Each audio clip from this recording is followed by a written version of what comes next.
তোমার বয়স 24 বছর। 24 বছরে কখনো মাসিক হওনি। তুমি একটা নার্সিং ইনস্টিটিউশনে পড়ো, মানে পড়াশোনা করতেছো, এটা খুব ভালো কথা। তো আমরা আসলে পরীক্ষা নিরীক্ষা করতে গেছিলাম যে কেন একটা মেয়ে, বয়সের মেয়ে তো মাসিক হওয়ার কথা কেন হচ্ছে না। তারপরে পরীক্ষা নিরীক্ষা করে দেখা গেল যে তোমার মাসিকের রাস্তা মোটামুটি আছে অর্ধেকের মতো, আর উপর দিকে বন্ধ এবং জরায়ুটা নাই। এটাকে বলে মুলারিয়ান এজেনেসিস। আর হরমোন পরীক্ষা করলাম, হরমোন পরীক্ষা মোটামুটি ভালো আছে, স্বাভাবিক মেয়েদের মতো, এবং শারীরিক গঠন মোটামুটি মেয়েদের মতোই। তো মুলারিয়ান এজেনেসিস হয় হচ্ছে কি, আমাদের মেয়েদের যে মাসিকের রাস্তা প্লাস জরায়ু যে তৈরি হয়, যে জন্মগতভাবে মায়ের পেটে তৈরি হয়, ওইটা আস্তে আস্তে বড় হয়। তো ওইটা তৈরি হয় হচ্ছে মুলারিয়ান ডাক্ট নামে একটা জিনিস থেকে, আস্তে আস্তে পরে বড় হয়। তো কোনো কারণে মুলারিয়ান ডাক্টটা যদি তৈরি হতে না পারে, তখন জরায়ুটা তৈরি হয় না। আর জরায়ু থেকে যেমন জরায়ুর সাথে যেমন ভাসাই না, ওটাও তৈরি হয় না। সেই জন্য যেহেতু জরায়ু নাই, মাসিকও নেই। আর মাসিক না হলে, জরায়ু থাকলে তো বাচ্চা কাচ্চা হওয়ার চান্স নাই। আর কিন্তু বাকি হরমোন টরমোন ঠিক আছে, ডিম ঠিক আছে, ডিম্বাণু আছে।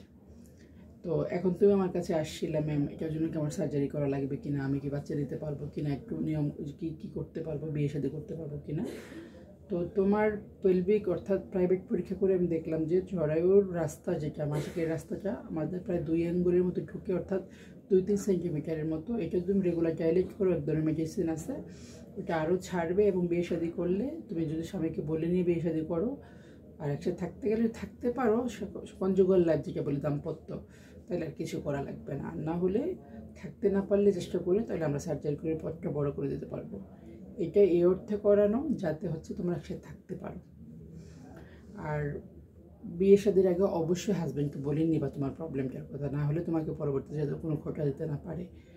আর নিজের সেলফ ডিপেন্ডেন্ট হবা, অর্থাৎ পড়াশোনা করে চাকরি করো। অলরেডি তুমি তো এটা করতেছো, তুমি নার্সিং করতেছো। এইটুকুই বলার মতো কথা। এবং আমি অসংখ্য রোগী দেখি, এমন অসংখ্য নারীও দেখেছি, নারী পুরুষ যাদের সবই ঠিক আছে, বাচ্চা হয় না, আছে না বলো? তো সবারই যে আল্লাহ বাচ্চা দিবে এরকম নাও, অনেক সব ঠিক থাকার পরেও বাচ্চা নাও হতে পারে। আর তোমার তো একটু প্রবলেম আছে, এটা তো তোমার হাত তো নাই, কারো হাত নেই। এখন যেটুকু আছে সেইটুকু যদি ভালোভাবে বাঁচতে পারো, সেই নিয়মকরণ করে মেনে চলো। আমি একটু ওষুধ দিয়ে দিচ্ছি, এটা দিয়ে ডাইলেট করো, আর অ্যাকসেপ্ট করো যে এটা আসলে হতে পারে। এবং অনেক, তুমি একা না, প্রতি 5,000 মানুষের মধ্যে একজন এটা হয়। তো প্রবলেমটা হচ্ছে মুলারিয়ান এজেনেসিস, এবং এটার জন্য কী হয় আমি তোমাকে বললাম।